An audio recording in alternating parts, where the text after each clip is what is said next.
Hi guys, papunta pala kami sa sa Battle Exchange. Ipapalit namin to into 10 cents. Ito kasi tingnan nyo guys, oh. Kung dito kayo sa Australia dapat wag nyo itapon kasi may ito 10 cents per bottle ito. So hindi naman medyo kadamihan siya siguro. Kasi nakabenta na din kami ganito dati. Mga mahigit 20 lang. Iwan ko lang ngayon kung magkano to. So ito yung mangyari. Ito balik kay daddy ito. Kasi si daddy lang uminom dito sa si daddy kasi uminom dito. Minsan ako din. Pero hindi talaga lagi. Si daddy taga uwi niya, uminom siya dito. Kaya andito kayo sa Australia, dapat pag meron kayo nakita ng mga bottle, i-ano nyo talaga, itabi nyo para keep nyo para ibenta. Kasi 10 cents na doon to eh. Marami din akong mga Pinoy na kilala.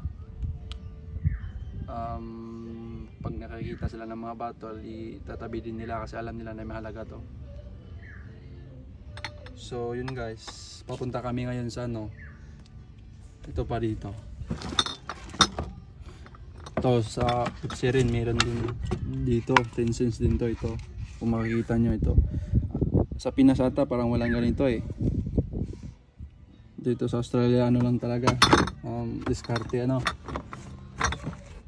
Hindi naman siya kadamihan. Kunti lang siya guys, kunti lang. Pero ibibenta na namin to kasi doon sa room ni daddy, doon sa niya, parang sa garage niya. Kasi pangit na tignan, daming mga bottles. Dapat naglilinis kasi kami ngayon. Dapat ibenta na namin para malinis na yung ni daddy, garage ni daddy. So yun guys, papunta na kami doon.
Yun guys, while naghihintay kami dito sa pera namin dun sa bottles namin, may nakita akong mga wheels dun kung makikita nyo yun.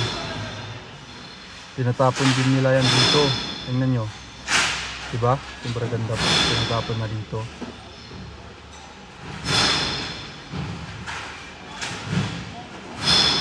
Oh, diba? Maganda. Sayang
Hi guys, yung kita pala kanina sa Battle Exchange is $14. Yan yun, $14 lahat. Hindi naman masyadong malaki pero at least meron pa ding naipon, no? Tapos yung kita kanina binili din namin ng kunting grocery.